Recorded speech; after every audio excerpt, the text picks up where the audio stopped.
Hay silencios que gritan, silencios que se aferran a las paredes de una casa como la hiedra, que envenenan el aire, que se comen el alma de una familia desde adentro, durante décadas. Hoy no vamos a hablar de un crimen que ocurrió en una noche oscura. Vamos a hablar de un crimen que duró 30 años, a plena luz del día, en una casa de familia. En una calle tranquila, donde los vecinos se daban los buenos días. La historia que les contaré hoy es la de la familia Bermúdez, un apellido que en su comunidad, en Chihuahua, era sinónimo de respeto, de trabajo, de decencia. Un apellido limpio, pero la limpieza, a veces, es solo la capa más superficial. Debajo, la podredumbre crece sin control.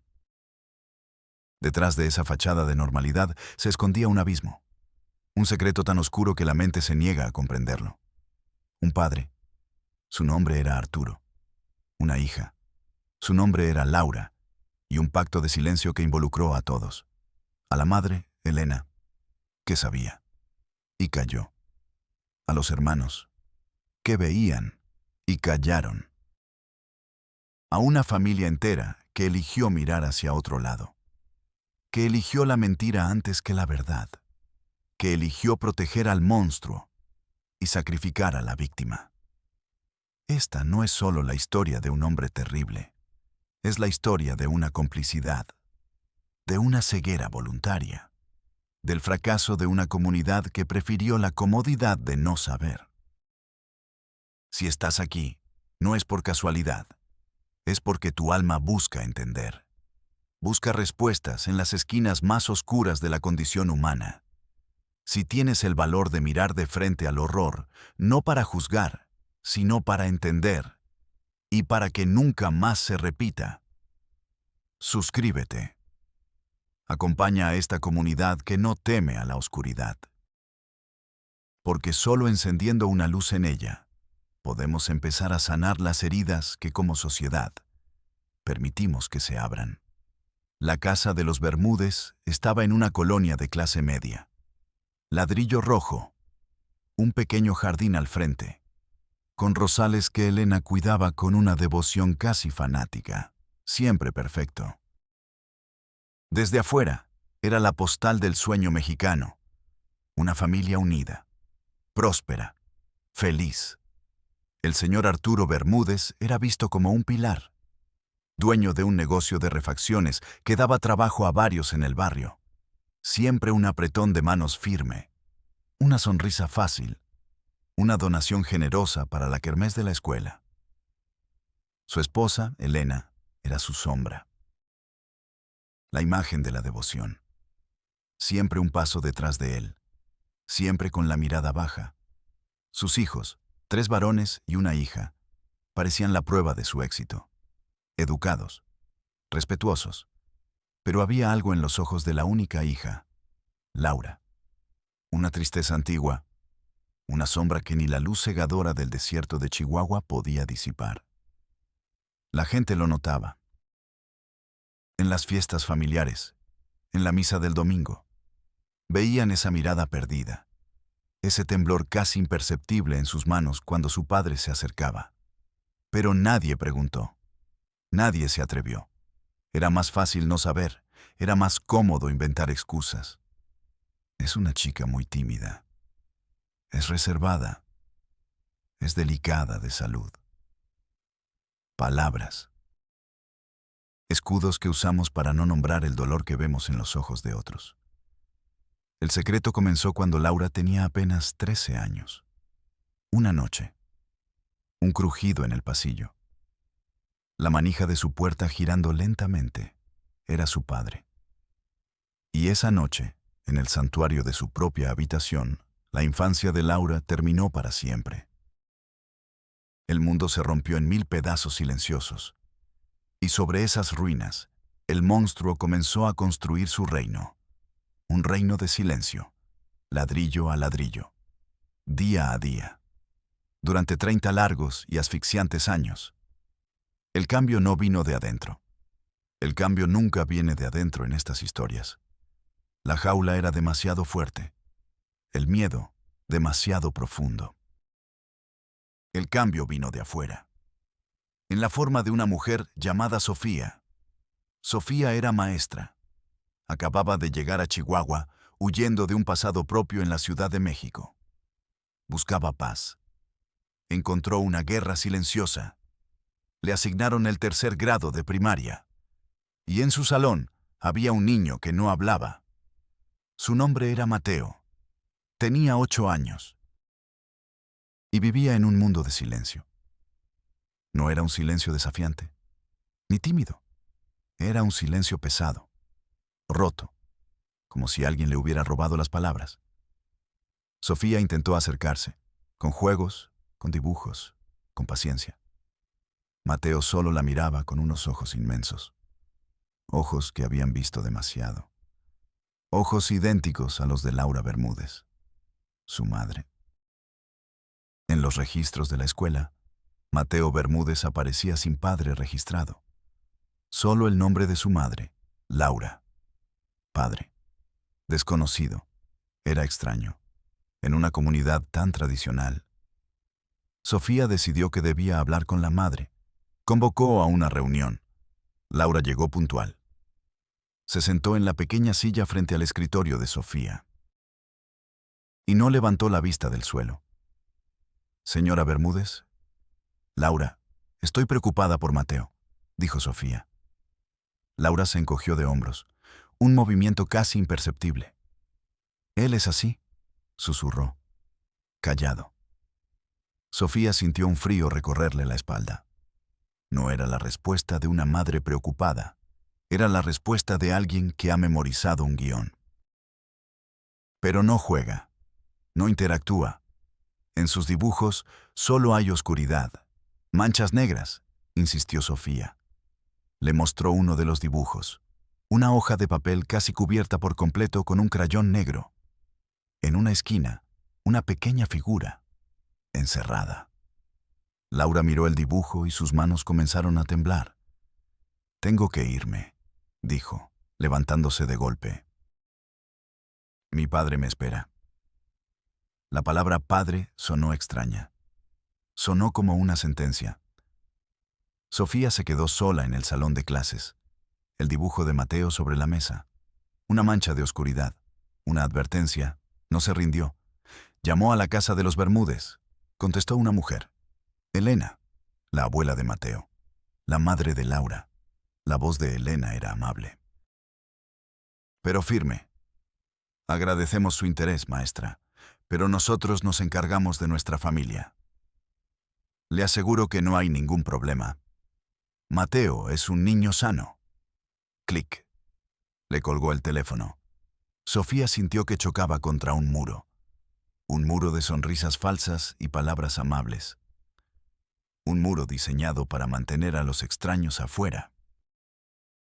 Pero Sofía era terca. Había visto esa clase de dolor antes, en los ojos de otros niños, en su propio espejo. Comenzó a investigar, discretamente. Habló con otros maestros, con madres de otros alumnos, todos decían lo mismo. Los Bermúdez son una familia excelente. Muy respetables. Quizá el niño tiene algún problema de nacimiento. Nadie quería ver. Un día, Sofía decidió ir a la casa, sin avisar, con la excusa de dejarle a Mateo unos libros. La tarde caía sobre Chihuahua. El sol teñía el cielo de naranja y violeta. Sofía tocó el timbre. La puerta se abrió unos centímetros. Era Laura. Parecía aterrorizada. ¿Qué hace aquí?, preguntó con la voz ahogada. Traje unos libros para Mateo, dijo Sofía, forzando una sonrisa. En ese momento, una voz grave resonó desde el interior de la casa. ¿Quién es Laura? Arturo Bermúdez apareció en el umbral. Alto, imponente, sonreía, pero sus ojos no. Sus ojos eran 2 pedazos de hielo. Maestra, qué sorpresa, dijo, con una amabilidad que helaba la sangre. Pase, pase, no se quede afuera. Sofía sintió una trampa cerrándose a su alrededor, pero ya era tarde para retroceder. Entró. La casa era impecable. Olía a cera para pisos y a flores frescas. Pero el aire era pesado, irrespirable. Arturo la guió a la sala. Elena, la madre, estaba sentada en un sillón, tejiendo. Ni siquiera levantó la vista. Mi esposa Elena, dijo Arturo, y usted debe ser la maestra de mi nieto. Hizo un énfasis extraño en la palabra nieto. Sofía asintió, con la garganta seca. Sí, señor. Sofía Ramírez. Un placer, dijo Arturo sin dejar de sonreír. Nos han dicho que está muy preocupada por el niño. La forma en que lo dijo no era una pregunta. Era una acusación. Sofía sintió que el corazón le latía en los oídos. El olor a cera, el tic-tac de un reloj de pared, el sonido de las agujas de tejer de Elena. Clic, clac, clic, clac. Un ritmo monótono, implacable, como el paso del tiempo en una prisión. Aquí está la continuación. Siéntese, maestra, dijo Arturo. No era una invitación. Era una orden. Sofía se sentó en el borde de un sofá cubierto con un plástico protector. El plástico se pegó a su piel. Frío, incómodo. Laura seguía de pie junto a la puerta, congelada. Mi hija le decía que está preocupada por Mateo, continuó Arturo. Se sirvió un vaso de agua de una jarra sobre la mesa. El hielo chocó contra el cristal. El único sonido, aparte del reloj, y las agujas de tejer de Elena. Clic, clac, clic, clac. Sí, señor, dijo Sofía, tratando de que su voz sonara firme. El niño no se comunica. Parece asustado. Arturo bebió un sorbo de agua. La observó por encima del borde del vaso. Asustado. ¿De qué, maestra Ramírez? Preguntó con una calma aterradora. ¿Acaso alguien le hace daño en la escuela? La pregunta era una trampa. Sofía lo supo. No, en lo absoluto. En la escuela está seguro. Pero su miedo parece venir de adentro. O de casa. Lanzó el anzuelo. A ver si picaban. Arturo dejó el vaso en la mesa. El sonido fue demasiado fuerte en el silencio. ¿Está usted insinuando que no cuidamos bien de nuestro propio nieto? Elena dejó de tejer. Por primera vez, levantó la vista. Sus ojos eran vacíos, opacos. La maestra no quiso decir eso, Arturo, dijo Elena con una voz monótona. Solo está haciendo su trabajo. Era una defensa, pero no sonaba como tal. Sonaba como una advertencia. Para Sofía. En ese instante apareció Mateo. Entró en la sala en silencio, con los pies descalzos sobre el suelo pulido. Vio a Arturo y se detuvo en seco, como un ciervo que ve los faros de un coche. Mateo, ven, dijo Arturo. Su voz intentaba ser cariñosa, pero era áspera. Falsa. Ven a saludar a tu abuelo. Extendió una mano. El niño retrocedió un paso. Buscó a su madre con la mirada.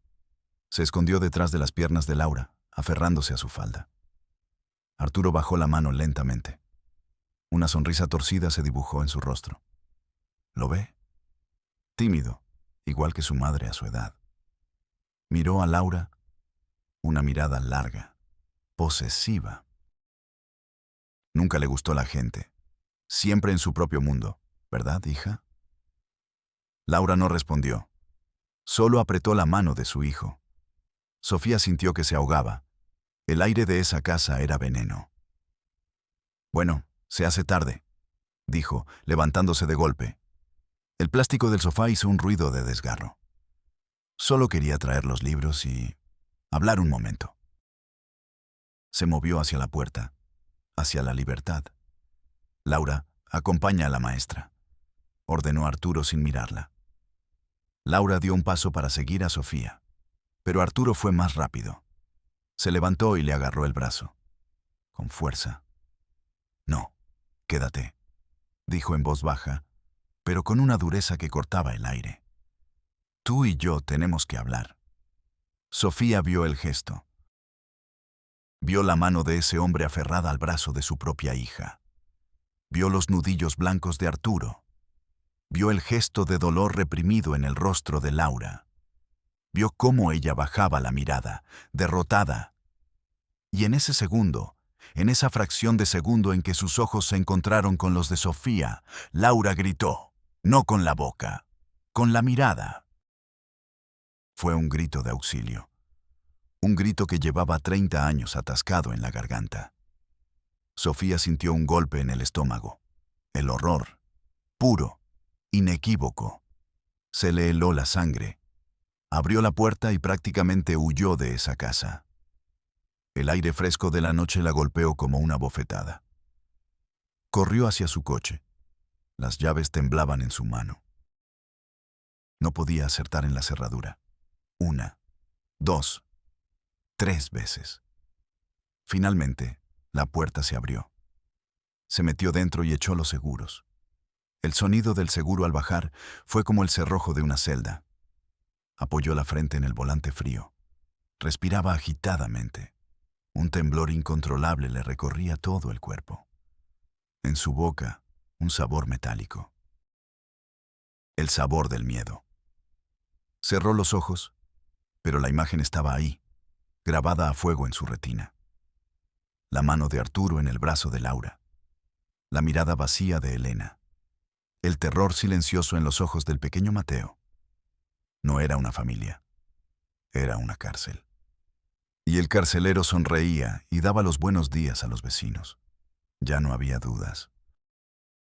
Solo una certeza terrible y helada. Algo monstruoso estaba pasando en esa casa. Y el niño, Mateo, era la prueba viviente de ello. El silencio del niño no era timidez. Era el eco de un horror que no tenía palabras. La historia no comenzó con Laura. Comenzó antes, mucho antes. Con Elena, la madre, la esposa, la cómplice. Elena no siempre fue esa mujer de mirada vacía. De joven, era vibrante, soñadora. Se casó con Arturo creyendo que era su príncipe azul, el hombre que la iba a rescatar de la pobreza de su familia. Y al principio, lo fue. Arturo era encantador, atento, ambicioso. Pero el príncipe, poco a poco, se convirtió en tirano. El primer golpe no fue físico. Fue una palabra. Una humillación en público. Delante de sus amigas. Luego, el control sobre el dinero. Sobre sus salidas. Sobre su ropa. Pequeñas rejas que, día a día, iban construyendo una jaula invisible. Cuando nacieron sus hijos varones, la situación pareció mejorar. Arturo estaba orgulloso. Tenía herederos para su pequeño imperio. Pero entonces nació Laura, la única niña. Desde el principio, la mirada de Arturo sobre ella fue diferente, posesiva. Elena lo vio, lo sintió, esa forma en que la cargaba, esa manera en que la llamaba mi pequeña reina. Al principio, se dijo a sí misma que era amor de padre, un amor especial por su única hija. Mentiras. Mentiras que se susurraba a sí misma en la noche para poder dormir. La primera vez que sospechó algo terrible, Laura tenía 12 años. La niña empezó a tener pesadillas, a mojar la cama. Se volvió retraída. Elena intentó hablar con ella. ¿Qué te pasa, mi amor? Laura solo lloraba y miraba hacia la puerta de su cuarto, como si esperara que el monstruo entrara en cualquier momento. Una noche, Elena se despertó por un ruido. Se levantó. La puerta de la habitación de Laura estaba entreabierta. Dentro, una sombra se inclinaba sobre la cama de la niña. Era Arturo. Elena se quedó paralizada en el pasillo. El corazón le martilleaba en el pecho. Quería gritar. Quería correr. Quería matar. Pero no hizo nada. Solo retrocedió en silencio. Se metió en su cama y se tapó la cabeza con la almohada, como si el algodón pudiera ahogar la verdad. Esa noche, Elena murió. La mujer que era dejó de existir, y en su lugar quedó una cáscara vacía. una guardiana del secreto, una cómplice del horror. Eligió la seguridad económica, la fachada de una familia perfecta, el miedo a quedarse sola. Eligió todo eso antes que a su propia hija, y con su silencio condenó a Laura a un infierno en vida. Los hermanos de Laura también lo sabían, no al principio. Pero los niños son observadores. Vieron las miradas, oyeron los llantos ahogados por la noche. Sintieron la tensión en la casa. Un día, el hermano mayor, Roberto, que tenía 15 años, enfrentó a su padre. Había visto a Arturo salir del cuarto de Laura en plena madrugada. «¿Qué hacías en el cuarto de mi hermana?», le preguntó. Arturo no respondió. Solo lo miró. Y al día siguiente, Roberto fue enviado a un internado militar, lejos. Muy lejos. El mensaje fue claro para los otros dos hermanos. No pregunten, no vean, no hablen. Y ellos obedecieron. Se convirtieron en fantasmas en su propia casa, expertos en el arte de mirar hacia otro lado. El sistema de protección de Arturo era perfecto, basado en el miedo, en la vergüenza y en la complicidad de toda una familia que prefirió pudrirse por dentro a que el escándalo saliera a la luz. 30 años. 30 años de puertas que se cierran en la noche, de miradas que se esquivan en el desayuno, de silencios que pesan más que cualquier grito, hasta que una maestra terca llamada Sofía se negó a aceptar las mentiras. Y decidió encender una luz en medio de tanta oscuridad. Sofía no durmió esa noche. Dio vueltas en su cama, con la imagen de la casa Bermúdez en su mente. Sabía que no podía ir a la policía sin pruebas. Le dirían que eran asuntos familiares, que estaba exagerando, que era una simple disputa doméstica. El sistema no está hecho para escuchar susurros. Solo reacciona a los gritos, a la sangre. Necesitaba que Laura hablara. Pero, ¿cómo llegar a ella? ¿Cómo romper un muro de silencio construido durante 30 años? Al día siguiente, en la escuela, Sofía observó a Mateo. El niño estaba sentado en un rincón, como siempre, pasando las páginas de uno de los libros que ella le había llevado. No lo leía, solo miraba los dibujos. Sofía se acercó y se sentó a su lado, en el suelo. ¿Te gustan los cuentos, Mateo? El niño no respondió. Sofía abrió otro libro, uno sobre animales. Mira, un león. Es el rey de la selva. Es fuerte. Pasó la página. Y esta es una cebra. Corre muy rápido para escapar del león. Mateo levantó la vista del libro y miró a Sofía. Sus ojos inmensos, llenos de una pregunta silenciosa. A veces, dijo Sofía en voz muy baja, casi un susurro, hay que ser muy valiente para pedir ayuda. Más valiente que el león. El niño no dijo nada, pero por primera vez no apartó la mirada. Se quedó observándola. Y en ese instante, sonó el timbre de salida. Laura Bermúdez estaba en la puerta del salón, esperando a su hijo. Su rostro estaba más pálido que de costumbre. Tenía una marca violácea en el brazo, justo donde Arturo la había sujetado. Intentaba ocultarla con la manga de su blusa, pero Sofía la vio. Sus miradas se cruzaron por un segundo. Laura la apartó de inmediato. Llamó a Mateo. El niño recogió sus cosas y caminó hacia su madre. Antes de salir, se giró y miró a Sofía una última vez. Fue un gesto mínimo, casi imperceptible, pero para Sofía fue suficiente. Era una señal, una pequeña grieta en el muro de silencio. Sofía sabía lo que tenía que hacer. No podía salvar a Laura directamente, pero quizá, solo quizá, podía darle las herramientas para que ella se salvara a sí misma y para que salvara a su hijo. Esa tarde, Sofía fue a una oficina gubernamental, el Instituto de la Mujer. El lugar estaba lleno de carteles con sonrisas y lemas de empoderamiento. El aire olía a café rancio y a desesperanza. Esperó 2 horas para hablar con una trabajadora social, una mujer de aspecto cansado, con una pila de expedientes en su escritorio. «Dígame», dijo la mujer, sin levantar la vista de sus papeles. Sofía le contó la historia. Con cuidado, sin dar nombres.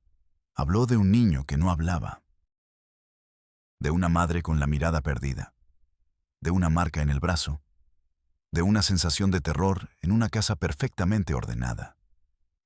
La trabajadora social escuchó con medio oído mientras sellaba unos documentos. Cuando Sofía terminó, la mujer suspiró.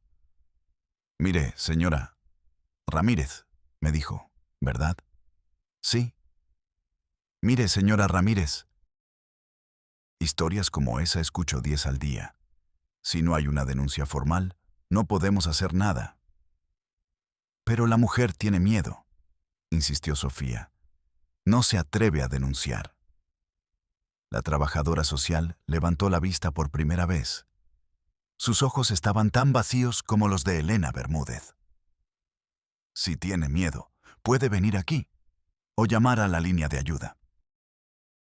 Los números están en el cartel de la entrada. ¿Algo más?» «Tengo mucho trabajo». Sofía se sintió como si le hubieran dado un puñetazo. Salió de esa oficina con un folleto en la mano, un pedazo de papel con números de teléfono. Esa era la respuesta del sistema. Un folleto. Se sentó en su coche, en el estacionamiento. El sol de la tarde le daba en la cara. Apretó el volante con fuerza. La frustración era un nudo en su garganta. El sistema no buscaba justicia. Buscaba ordenar el horror en carpetas, clasificarlo, archivarlo hasta que fuera olvidado. Se dio cuenta de que estaba sola en esto. El sistema no iba a ayudarla. La familia no iba a ayudarla. La comunidad no iba a ayudarla. Si quería romper esa jaula, tendría que hacerlo ella misma. Y el único camino era a través de Laura. Tenía que encontrar la forma de hablar con ella, a solas, lejos de la casa, lejos de la mirada de Arturo, lejos de la complicidad silenciosa de Elena. Una idea comenzó a formarse en su mente. Arriesgada, peligrosa. Pero era la única que tenía. Iba a usar la escuela. Iba a usar a Mateo.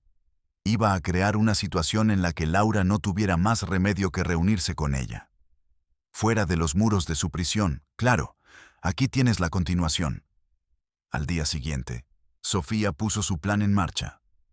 Esperó hasta el mediodía. Llamó al número de la casa de los Bermúdez. Sabía que Arturo estaría en su negocio a esa hora y que Laura estaría en casa. Contestó Laura. Su voz era un susurro temeroso. «Diga». «Laura, soy Sofía, la maestra de Mateo». Hubo un silencio al otro lado de la línea.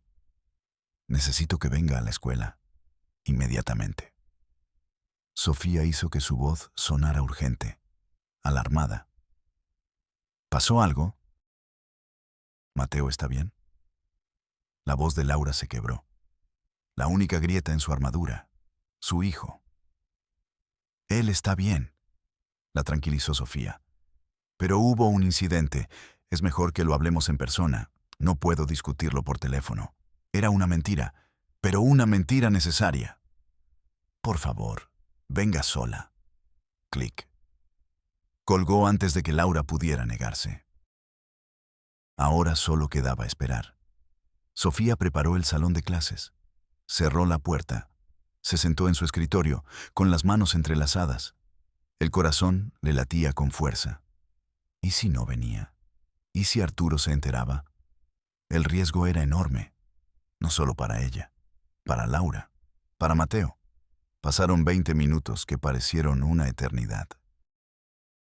Luego, unos golpes suaves en la puerta. Era Laura. Entró en el salón y cerró la puerta detrás de ella. Estaba pálida como el papel. «¿Qué pasó?». ¿Dónde está Mateo? Preguntó mirando alrededor, buscándolo. Está en el patio, con los otros niños. Está a salvo, dijo Sofía con calma. Te mentí. No hubo ningún incidente. Laura la miró, confundida. Y luego, el miedo dio paso a la ira. ¿Por qué hizo esto? Mi padre, si se entera. Lo hice porque necesito hablar contigo, la interrumpió Sofía, levantándose. Y sabía que era la única forma. Se acercó a ella. Laura, yo sé que algo está mal. Laura retrocedió. Negando con la cabeza, no sabe nada. Usted no sabe nada de mi vida. No, admitió Sofía, pero veo el miedo en tus ojos, y lo veo en los ojos de tu hijo. Mateo no habla porque vive en una casa donde reina el silencio. Cada palabra de Sofía era un golpe, preciso, certero. Veo la marca en tu brazo, Laura. Laura se cubrió el brazo instintivamente. Las lágrimas empezaron a brotar de sus ojos. No puedes seguir viviendo así, continuó Sofía, su voz ahora más suave. No por ti, por tu hijo. Él merece una vida sin miedo. Laura se derrumbó, cayó de rodillas en el suelo del salón de clases y comenzó a llorar. Un llanto silencioso, convulsivo, un llanto que había estado contenido por 30 años. Sofía se arrodilló a su lado. No la tocó. Solo esperó. Le dio el espacio para que el dique por fin se rompiera. Después de un largo rato, los sollozos de Laura cesaron. Levantó la vista. Sus ojos estaban rojos e hinchados. Es mi padre, susurró. La voz era apenas audible. Siempre ha sido él. Las palabras quedaron suspendidas en el aire. Terribles, irreversibles. ¿Y Mateo? La voz de Laura se quebró otra vez. Mateo también es su hijo. Sofía sintió que el piso desaparecía bajo sus pies. El horror adquiría otra dimensión, una que ni siquiera ella había contemplado. El niño silencioso, hijo de su propio abuelo, resultado de 3 décadas de maltrato. Sofía tomó aire, hondo, para no caer. Tenía que ser fuerte. Por Laura, por Mateo. Gracias por decírmelo, dijo con una calma que no sentía. Eso requirió un valor inmenso. ¿Qué voy a hacer? Sollozó Laura. No tengo a dónde ir, no tengo nada. Me tienes a mí, dijo Sofía. Y no estás sola. Hay formas de salir de esto. Sacó el folleto que le habían dado en el Instituto de la Mujer. El folleto que le había parecido tan inútil. Ahora era un salvavidas. Mira, le dijo, hay refugios, hay abogados, hay gente que puede ayudar. Le señaló un número, la línea de crisis. Llamaremos juntas. Pero el miedo volvió a apoderarse de Laura. No puedo. Él me encontrará. Es poderoso. Conoce a todo el mundo. Por eso no puedes hacerlo sola, insistió Sofía. Pero tienes que dar el primer paso, tienes que hacer la llamada. Por Mateo. Ese nombre, el nombre de su hijo, fue el ancla que Laura necesitaba. Asintió lentamente, con el rostro lleno de lágrimas, pero con una nueva determinación en la mirada. Sofía le prestó su teléfono. Laura marcó el número con dedos temblorosos. La voz al otro lado de la línea fue profesional, distante. Laura empezó a hablar, a contar su historia, por primera vez en su vida. Las palabras salían a trompicones, fragmentos de 30 años de infierno. Sofía estaba a su lado, sosteniendo su mano, dándole la fuerza que no tenía. Cuando Laura colgó el teléfono, parecía otra persona. El peso de 30 años se había aligerado. No desaparecido, pero sí aligerado. La mujer del refugio le había dado instrucciones. Tenía que hacer una maleta, con lo esencial, documentos, algo de ropa, y esperar su llamada. Vendrían por ella y por Mateo esa misma noche, cuando la oscuridad les diera cobertura. Laura volvió a casa, con el miedo clavado en el pecho, pero con un plan. Por primera vez en su vida, tenía un plan. Sofía la vio irse y rezó. Rezó para que tuviera la fuerza de llevarlo a cabo. La llamada llegó a las 2 de la mañana. Una voz de mujer, susurrando. Estamos afuera, en un coche azul, salga ahora. Laura despertó a Mateo. Vamos a hacer un viaje, mi amor, le susurró. El niño no entendía, pero sintió la urgencia en la voz de su madre. Laura tomó la pequeña maleta que había escondido debajo de su cama y caminaron de puntillas por el pasillo oscuro. Cada crujido del suelo era un trueno. La puerta de la habitación de sus padres estaba cerrada. Dentro, el monstruo dormía. Laura pasó junto a esa puerta. El corazón le golpeaba contra las costillas. Llegaron a la puerta principal. Giró la cerradura. El sonido fue una explosión en el silencio. Abrió la puerta. El aire frío de la noche. La libertad. Corrieron hacia el coche azul que esperaba en la esquina, con las luces apagadas. La puerta se abrió. Una mujer les hizo señas para que entraran rápido. Entraron. La puerta se cerró y el coche arrancó, alejándose de la casa del horror. Laura miró por la ventanilla trasera. La casa de ladrillo rojo se hacía cada vez más pequeña, hasta que desapareció en la oscuridad. Abrazó a Mateo, y por primera vez en 30 años, sintió una punzada de esperanza. El refugio era un edificio anónimo, sin letreros, con barrotes en las ventanas. Parecía más una prisión que un santuario, pero para Laura y Mateo era el paraíso, un lugar donde no tenían que tener miedo. Sofía los visitó al día siguiente. Laura la abrazó. Gracias, dijo. Salvaste nuestras vidas. Tú te salvaste a ti misma, respondió Sofía. Yo solo te di un empujón. El camino legal apenas comenzaba. Acompañada por una abogada del refugio, Laura fue al Ministerio Público a presentar la denuncia formal. La oficina era un laberinto de pasillos grises y caras cansadas. El aire olía a derrota. Un funcionario con bigote y una mancha de café en la camisa las recibió. Se llamaba Agente Ramírez. ¡Qué ironía! Miró a Laura de arriba a abajo. ¿Otra pelea conyugal?, preguntó bostezando. La abogada intervino. Mi clienta viene a denunciar 30 años de abuso sexual y violación por parte de su padre. El agente dejó de bostezar, pero su expresión no era de sorpresa.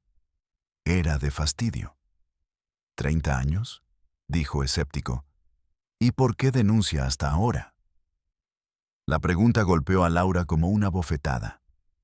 Tenía miedo, susurró. El agente suspiró y sacó un formulario. Necesito nombres, fechas, detalles. Laura comenzó a relatar su historia de nuevo. El hombre tecleaba lentamente en una vieja máquina de escribir. Se equivocaba. Maldecía en voz baja. Volvía a empezar. La tragedia de Laura se estaba convirtiendo en un trámite burocrático, en un expediente más. Cuando Laura terminó, con la voz rota y el alma en el suelo, el agente arrancó el papel de la máquina. Bueno, con esto abrimos una carpeta de investigación. Tendrá que hacerse un examen médico y un examen psicológico, y el niño también. No había ni una pizca de empatía en su voz. Era el tono de alguien que está procesando un paquete, no una vida destrozada. ¿Y cuándo lo arrestarán?, preguntó la abogada. El agente se encogió de hombros. Eso no depende de mí. La investigación puede tardar meses, quizá años. Hay muchos casos. Pero es peligroso, insistió Sofía, que las había acompañado. El hombre es poderoso en su comunidad. El agente la miró con irritación. Señora, todos dicen que su agresor es peligroso y poderoso. Llene el formato 3A para solicitar una orden de restricción. La respuesta tarda de 3 a 5 días hábiles. Laura sintió que el mundo se le venía encima de nuevo. Había escapado de la jaula. Pero ahora estaba en un laberinto de papeles, de formatos, de indiferencia. Salió de esa oficina sintiéndose más sucia que antes. La justicia no era una espada, era una montaña de papeles. Y para llegar a la cima, había que escalar sobre la propia dignidad. Los días siguientes fueron una tortura. Exámenes médicos humillantes. Interrogatorios con psicólogos que la miraban con una mezcla de lástima y sospecha. Le preguntaban por qué no había gritado, por qué no había escapado antes. Preguntas que la culpaban a ella, a la víctima. Mientras tanto, Arturo Bermúdez seguía con su vida. Iba a su negocio, saludaba a los vecinos, donaba dinero a la iglesia. Pero ahora había algo diferente en él. Había denunciado la desaparición de su hija y su nieto. Lloraba delante de las cámaras de la televisión local. Mi hija está enferma, decía. Alguna mala influencia se la llevó. Por favor, ayúdenme a encontrarla. Se convirtió en la víctima, en el padre preocupado. La comunidad le creyó. La gente murmuraba en las calles. Pobre señor Bermúdez. Esa hija siempre fue rara. Seguro se fue con un hombre. La verdad estaba encerrada en un refugio. Mientras la mentira caminaba libremente por las calles, disfrazada de dolor paternal. Sofía veía las noticias con impotencia. El monstruo estaba ganando la batalla de la opinión pública. El sistema, lento y apático, le estaba dando tiempo. Tiempo para destruir pruebas.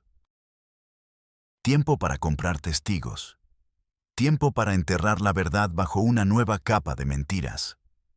La orden de restricción llegó una semana después. Un pedazo de papel que le prohibía a Arturo acercarse a Laura. Un pedazo de papel inútil. Un tigre de papel para detener a un lobo de verdad. La abogada del refugio luchaba. Presentaba escritos. Hacía llamadas, pero chocaba siempre con el mismo muro. Estamos investigando. El proceso sigue su curso. Tenga paciencia. Un día, la abogada consiguió una cita con un fiscal de alto rango. Una pequeña esperanza. Fueron Sofía, Laura y la abogada. El fiscal las recibió en una oficina lujosa, con muebles de caoba y un cuadro enorme de Benito Juárez en la pared. Escuchó la historia con atención, asintiendo, tomando notas. Cuando terminaron, juntó las manos sobre su escritorio. Es una historia terrible, dijo con voz grave. Verdaderamente terrible. Pero, siempre hay un pero. La palabra de su hija contra la de un ciudadano respetable. Es complicado. Necesitamos más pruebas, algo contundente. ¿Más contundente que 30 años de abuso? Estalló Sofía. Más contundente que un hijo que es también su nieto. El fiscal la miró con frialdad. Las emociones no ganan juicios, señora Ramírez. Las pruebas sí. Una prueba de ADN sería ideal. Eso es lo que pedimos, dijo la abogada. Pero el juez no la autoriza. Dice que no hay suficientes elementos. El fiscal se levantó. La reunión había terminado. Sigan intentando, dijo, dándoles la espalda para mirar por la ventana. El sistema funciona. Lento, pero funciona. Cuando salieron de esa oficina, Laura estaba temblando. Se apoyó contra la pared del pasillo para no caerse. ¿No me creen?, susurró. Nadie me cree. El sistema no solo la estaba fallando, la estaba aplastando, la estaba volviendo a victimizar. Le estaba diciendo, con cada formulario, con cada retraso, con cada mirada de sospecha. Tu dolor no nos importa. Tu verdad no es suficiente. Aquí tienes la parte final de la historia. La desesperación era un veneno lento. Cada día que pasaba en el refugio, la esperanza de Laura se desvanecía un poco más. Veía a su padre en la televisión, interpretando el papel de su vida, y se sentía impotente. El sistema en el que había depositado su última esperanza le estaba dando la espalda. Sofía lo veía. Veía cómo la luz que había empezado a brillar en los ojos de Laura se estaba apagando de nuevo. Sabía que si no hacía algo, Laura se rendiría. Volvería a la jaula, o se rompería para siempre. Una noche, Sofía no pudo dormir. Pensaba en el fiscal. Necesitamos pruebas contundentes. Pensaba en la prueba de ADN que el juez no autorizaba. El sistema no quería encontrar la verdad. Había que dársela en bandeja de plata. Una idea loca, peligrosa y completamente ilegal se formó en su mente. Si el sistema no les daba la prueba, ella la conseguiría. Necesitaba una muestra de ADN de Arturo Bermúdez. Un cabello, una colilla de cigarro, algo, cualquier cosa. Sabía que era una locura. Si la descubrían, podría ir a la cárcel. Perdería su trabajo, su vida. Pero luego pensó en Mateo, en su silencio, en sus dibujos llenos de oscuridad. Y supo que no tenía opción. Al día siguiente, le contó su plan a la abogada. La mujer se puso pálida. «Estás loca, Sofía. Es allanamiento, es robo, es inadmisible en un juicio». «Lo sé», dijo Sofía, «pero no es para el juicio, es para nosotros, es para que Laura no pierda la fe, y es para presionar. Si tenemos una prueba de ADN, aunque sea obtenida ilegalmente, podemos filtrarla a la prensa. Crear un escándalo. Obligar al sistema a moverse». La abogada la miró durante un largo rato. Vio la determinación en sus ojos. «Yo no te he oído decir nada», dijo finalmente. «Y si te atrapan, negaré esta conversación». Era un sí. Esa noche, Sofía se vistió de negro. Se puso unos guantes y condujo hasta la colonia de los Bermúdez. Aparcó a varias calles de distancia y caminó en la oscuridad. El corazón le latía con una fuerza brutal. Cada perro que ladraba, cada coche que pasaba, la hacía saltar. Llegó a la parte trasera de la casa, donde estaban los botes de basura. La casa estaba a oscuras, silenciosa.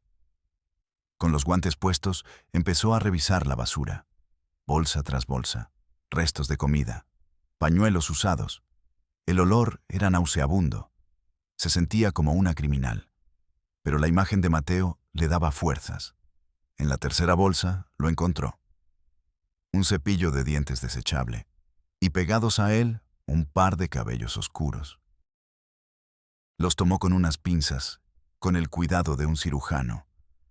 Los metió en una pequeña bolsa de plástico. Y huyó de allí, corriendo en la noche, con el corazón en la garganta y la prueba en el bolsillo. Pagó de su propio bolsillo un análisis de ADN en un laboratorio privado de otra ciudad. Uno que hacía análisis anónimos, sin hacer preguntas. La espera fue la más larga de su vida. Una semana después, llegó el resultado por correo electrónico. Sofía abrió el archivo con manos temblorosas. Era un documento técnico, lleno de números y gráficos. Pero al final, estaba la conclusión, escrita en un lenguaje claro, inequívoco. La probabilidad de que el sujeto A, muestra del cabello, sea el padre biológico del sujeto B, muestra del niño, es del 99,999%. Sofía lo leyó una y otra vez. Lágrimas de alivio y de rabia corrían por sus mejillas. Lo tenían. Tenían la prueba, la verdad científica, irrefutable. Al día siguiente, Se reunió con Laura y la abogada. Les mostró el documento. Laura lo miró y se cubrió la boca con la mano. No lloró, solo asintió, como si una parte de ella ya lo supiera. Pero verlo impreso en un papel lo hacía real de una forma nueva y terrible. Ahora, la pregunta era qué hacer con esa prueba. La abogada fue clara. No podemos presentarla en el juzgado. Es fruto de un delito. La anularían y te acusarían a ti, Sofía. Entonces no la presentaremos en el juzgado, dijo Sofía. La presentaremos en el Tribunal de la Opinión Pública. Contactó a una periodista de investigación, una mujer conocida por su tenacidad y su falta de miedo. Se reunieron en un café anónimo. Sofía le contó toda la historia, desde el silencio de Mateo hasta la prueba de ADN robada. Le entregó una copia de todo: la denuncia, los informes psicológicos y el resultado del laboratorio. La periodista escuchó sin interrumpir. Sus ojos brillaban con intensidad. «Esto es una bomba», dijo al final. «Dame 48 horas». 2 días después, la historia estalló. Ocupó la primera plana del periódico más importante del estado. El monstruo de Chihuahua, respetable empresario, abusó de su hija durante 30 años y tuvo un hijo con ella. El titular era brutal y el artículo demoledor. Contaba la historia de Laura, el silencio de la familia, la indiferencia del sistema, y publicaba en exclusiva los resultados de la prueba de ADN. El escándalo fue mayúsculo. La casa de los Bermúdez fue rodeada por cámaras de televisión. El negocio de Arturo fue vandalizado. La comunidad que una vez lo había respetado, ahora pedía su cabeza. El fiscal que les había hablado de pruebas contundentes fue acosado por la prensa. De repente, el sistema que había estado dormido despertó, y despertó con furia. Esa misma tarde, un juez emitió una orden de arresto contra Arturo Bermúdez y autorizó, ahora sí, una prueba de ADN oficial. La policía fue a la casa de ladrillo rojo, rodeada de una multitud que gritaba «¡Justicia!». Arturo se entregó sin resistencia. Su rostro, antes sonriente y seguro, era ahora una máscara de odio y derrota. La prueba de ADN oficial confirmó lo que ya sabían. El caso ya no era la palabra de Laura contra la de su padre. Era la palabra de Laura respaldada por la ciencia y por la presión de toda una sociedad. El juicio fue rápido. Los hermanos de Laura, acorralados, testificaron en su contra. Contaron los años de silencio y de miedo. Elena, la madre, se negó a declarar. Permaneció en un silencio de piedra hasta el final, cómplice hasta el último suspiro. Arturo Bermúdez fue condenado a la pena máxima por violación agravada y continuada y por corrupción de menores. Una sentencia de más de 50 años de prisión. Moriría en la cárcel. Cuando el juez leyó la sentencia, Laura, sentada en la sala, no sintió alegría, no sintió triunfo, solo sintió paz, una calma profunda, como la que llega después de una tormenta que ha durado toda una vida. El ruido había terminado. El silencio de su casa se había roto para siempre. Hoy, Laura y Mateo viven en otra ciudad, con otros nombres. Están reconstruyendo sus vidas pedazo a pedazo. Laura está en terapia, aprendiendo a vivir sin miedo, aprendiendo a ser madre y padre para su hijo. Mateo también está en terapia. Hace unas semanas pronunció sus primeras palabras. Le dijo a su madre mientras miraba un dibujo que había hecho en la escuela: «Mira, mamá. Hice un sol. En su dibujo ya no había manchas negras. Solo un sol inmenso, amarillo y brillante». La historia de Laura Bermúdez es una tragedia. Pero también es una historia de valentía. La valentía de una mujer que se atrevió a romper sus cadenas. Y la valentía de otra mujer, una maestra, que arriesgó todo por hacer lo correcto. Este caso nos obliga a preguntarnos, ¿cuántas casas de ladrillo rojo, con jardines perfectos, esconden infiernos silenciosos? ¿Cuántos niños como Mateo van a la escuela cada día, con el grito atorado en la garganta? ¿Y cuántas veces nosotros, como sociedad, elegimos mirar hacia otro lado? El sistema falló. La comunidad falló. La familia falló. La justicia solo llegó cuando una ciudadana común decidió romper las reglas. Cuando decidió que la vida de un niño valía más que la ley. No deberíamos necesitar héroes anónimos que roben pruebas en la noche. ¿Deberíamos tener un sistema que proteja a los vulnerables? Una sociedad que escuche los susurros antes de que se conviertan en gritos de dolor. Pensemos en ello. Miremos a nuestro alrededor. Y no tengamos miedo de encender una luz en la oscuridad.